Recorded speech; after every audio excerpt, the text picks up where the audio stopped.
right, check it out. I'm in a new spot. This is Anthony Kim, and I'm here to share my conversation with Peter Olson-Skog, who is the superintendent at ISD 197. And we talk about just the timing of all this, what he's thinking about in terms of how long he's going to have to remain this nimble as they try to navigate COVID-19. We talk about the need for communication and why he doesn't invest a lot of time in social media and feels like he benefits from it. And then finally, we talk about his ideas around self-care. And I think that you'll really like the way he framed his self-care ideas. So enjoy the conversation, and I'll see you on the other side. So Peter, thanks for joining me today. I'm excited to have this conversation with you because I think we'll talk about three things today. One, just your perspective around the overall timeline of what all of this, like re-entry, COVID, what this looks like. You and I talked a little bit about the use of social media and whether it's good or bad. I think there's a lot of stuff out there right now around social media, especially with the elections. And then I love some of the things you talk about just around self-care. So why don't we start with what is this timeline? What kind of timeline should we be planning for? I think I get the gut feeling that it's a long haul timeline, but I'd be curious what you think. Yeah, I would say that we are looking at some type of balance of full distance learning and hybrid or 50% capacity or whatever the state's model is for mitigating the spread of COVID. I think we'll see kind of going in and out of those models for at least the rest of this calendar year, if I was to make a guess. Not making guesses about the fall yet, but is it possible that I could stretch into that? Yeah. So is it long-term? I think it's long-term. My wondering would be, like, how should people plan for this in their head? Like, how do they think about this? Because I could see it getting really tough emotionally after having been in this situation for 6 months. Right. And then we're hitting winter again and then the holidays.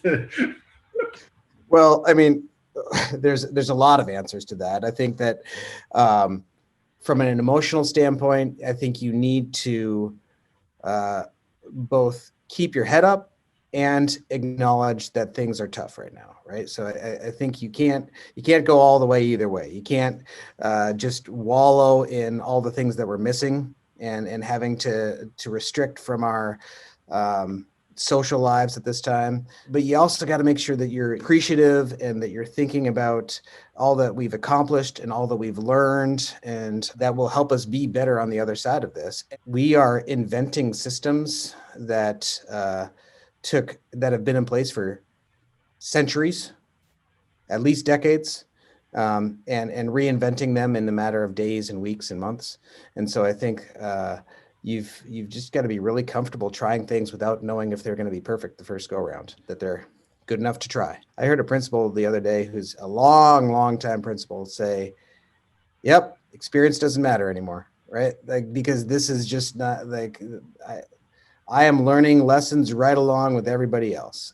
Along those lines, I think that, especially now I almost can't watch the news or read social media just because of the influx of political campaigns and news and such. And there's a piece that I mentioned in a documentary on Netflix called Social Dilemma.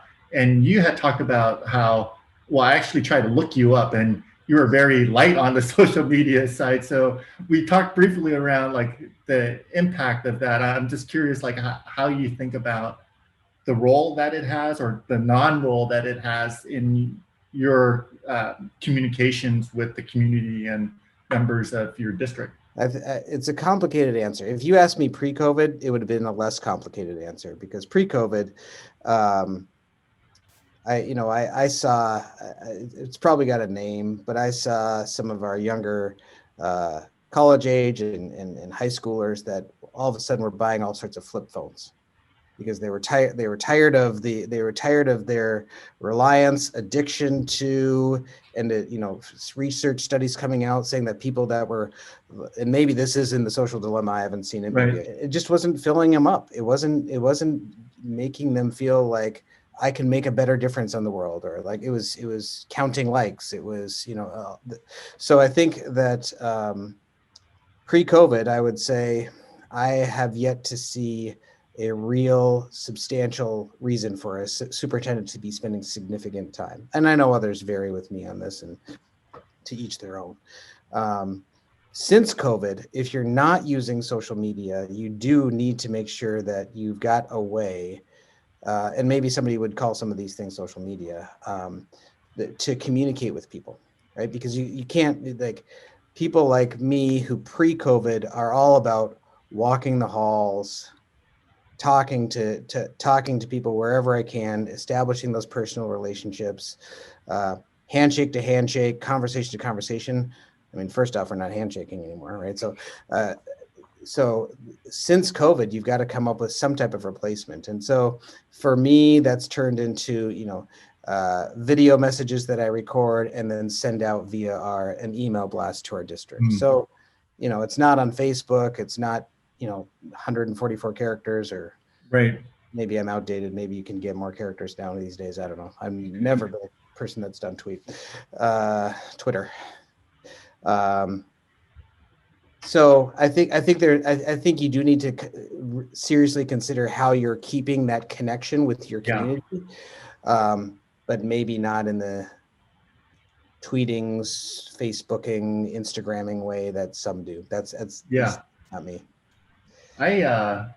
Something you said reminded me. I was over at my mom's place, and somebody she knows was there and was introducing me for the first time, and I didn't know what to do. It's just like, we can't shake hands, right? We can't have these like face masks on, so I could barely see who this person is, and I'm just like, hey, and it was just such an awkward human interaction. Mm-hmm. And I think we missed that, those times where we could, like, connect with people and shake someone's hand and greet somebody. And it almost feels easier just to meet somebody, through Zoom these days. Just like you and I are meeting for the first time on Zoom, and it seems easier than if I met you in person with a mask on and I couldn't like connect with you that way. Yep. Yeah, we're seeing that in schools, right? Yeah. Because we've got, we started our year in distance learning, and you could see faces, and then when they come into the building, you're covering those faces up, right? Like there's I forget what it was.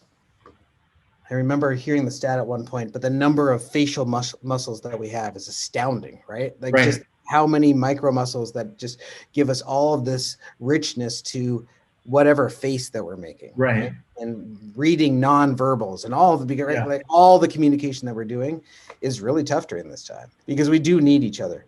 We need each other more now than we ever have. With all of this, we were talking about the long haul. We're talking about the need for human connection. We also have the need for greater degrees of self-care now.